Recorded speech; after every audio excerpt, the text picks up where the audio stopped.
इस वीडियो में मैं बात करने वाला हूं कि 2024 में what are the 10 tools which a DevOps engineer should master. पहला चालू करते हैं। The first tool itself is CI/CD pipeline. कई सारे टूल्स CI/CD पाइपलाइन को इनेबल करने के लिए अवेलेबल है, जैसे कि आपके पास है Jenkins, आपके पास है GitLab CLI, you have the GitHub Actions। But in some way the market leader is Jenkins, but CI/CD होता क्या है? The CI stands for continuous integration and CD stands for the continuous delivery or the deployment. What it means that from the time a developer writes the code, code करने के बाद आप उसको automated testing करना चाहोगे, testing करने के बाद you like to make the build, then you like to go and scan, put that into the artifactory and then finally go and deploy it. तो ये पूरा का पूरा जो release pipeline है, it has to be automated ताकि as soon as your developer write the code, it reaches to the customer at a very fast pace. So पहला tool जो आपको master करना है is mastering this tools like Jenkins, which helps you automate this CI/CD pipeline. अब एक बार आपका code हो चुका है and finally you want to go and deploy. अब डिप्लॉय किधर करोगे? Almost every company in this world today they are trying to look towards the cloud providers, they are trying to deploy their applications in the cloud.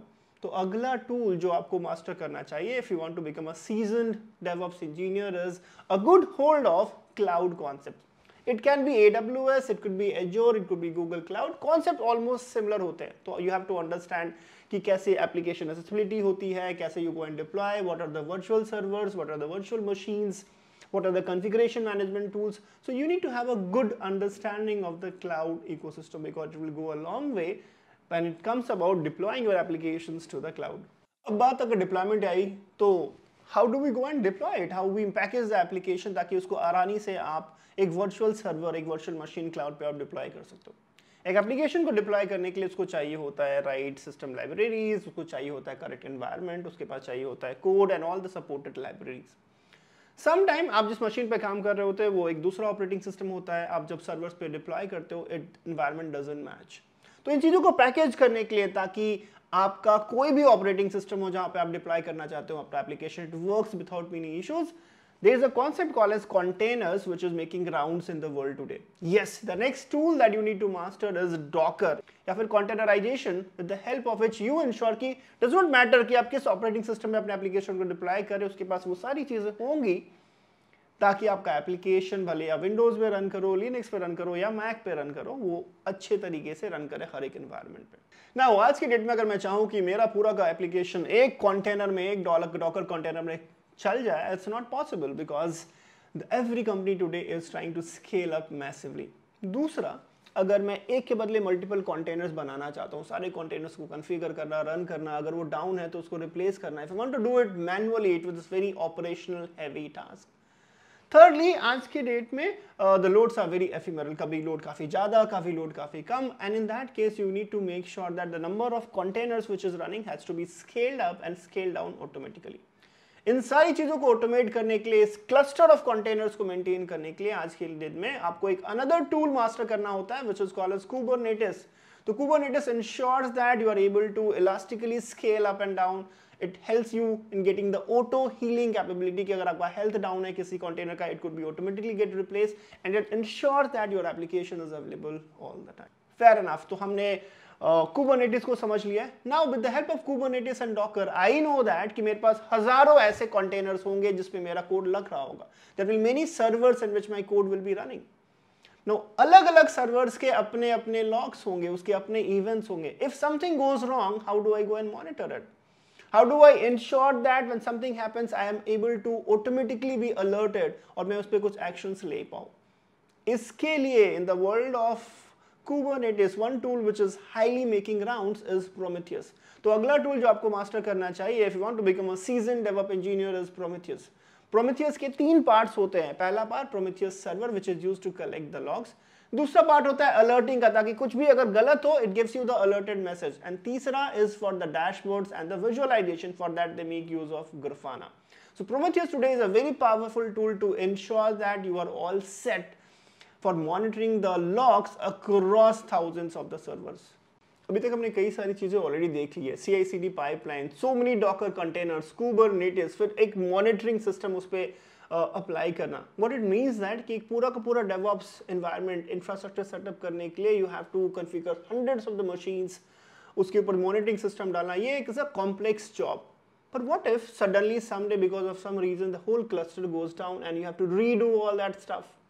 Trust me, it's not that surprising. It's very common because of n number of reasons your cluster can go down. How do we come out of it? In order to come out of it, this becomes more streamlined अगर आपके पास कुछ ऐसा option हो कि ये सारी चीजें as a code available हो. And this typically is called as infrastructure as a code. An example of that is Terraform.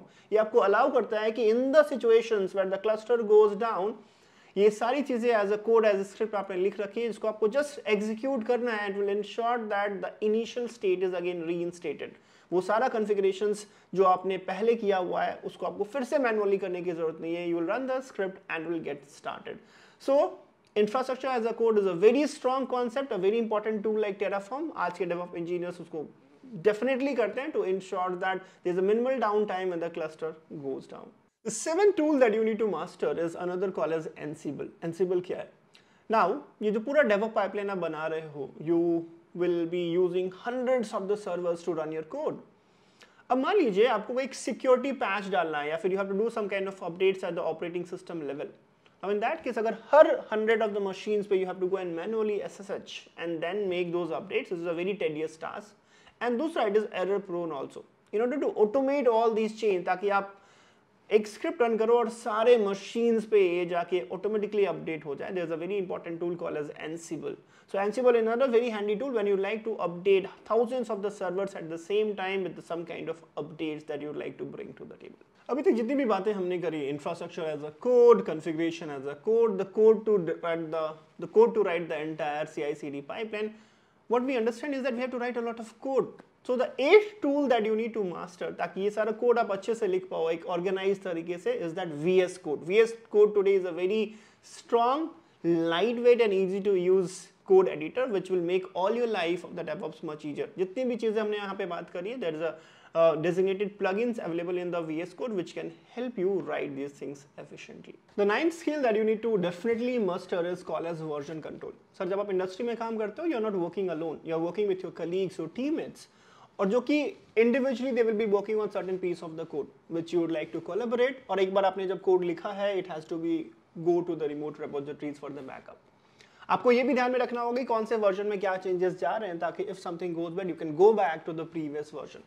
इन सारी चीजों को स्ट्रीमलाइन और हेल्प करने के लिए you have a version control tools like GitHub. There are so many other competition to the Git, but then again the market leader here is that. तो एक version control tool अगर आपको master करना है, that should be good for you. Fair enough. Last but not the least, भले आप Docker image बना रहे हो, आप Kubernetes का कॉन्फ़िगरेशन कॉन्फ़िगर कर रहे हो, आप एप्लीकेशन को डिप्लॉय कर रहे हो सर्वर में, एक ऑपरेटिंग सिस्टम जो आप सबसे ज़्यादा यूज़ करने वाले हो इस डेवऑप्स की जर्नी में will be the Linux. So it will be good for you if you know the fundamentals of Linux operating system. आपको सारे कमांड्स पता हो ताकि आप अपने जॉब को काफ़ी फास्टली और स्ट्रीमलाइन तरीके से कर पाओ. तो सर ये थे आपके 10 different tools and the techniques that you need to muster and master in year 2024 to become a rock solid DevOps engineers. ये सारे tools अपने आप में is easy to use, but असली complication तब आती है when you try to integrate it together. As a DevOps engineers day in day out आपको इन सारे tools को एक साथ मिला के integrate करके आपको काम चलाना होगा.